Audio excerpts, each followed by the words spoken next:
القارعة ما القارعة وما أدراك ما القارعة يوم يكون الناس كالفراش المبثوث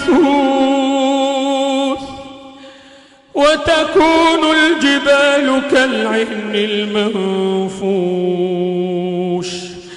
فأما من ثقلت موازينه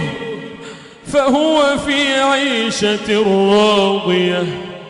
وأما من خفت موازينه فأمه هاوية وما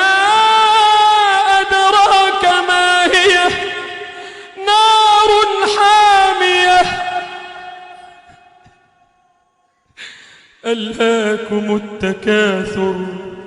حتى زرتم المقابر كلا سوف تعلمون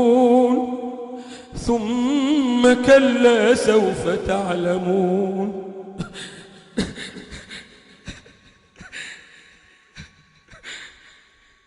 كلا لو تعلمون علم اليقين لترون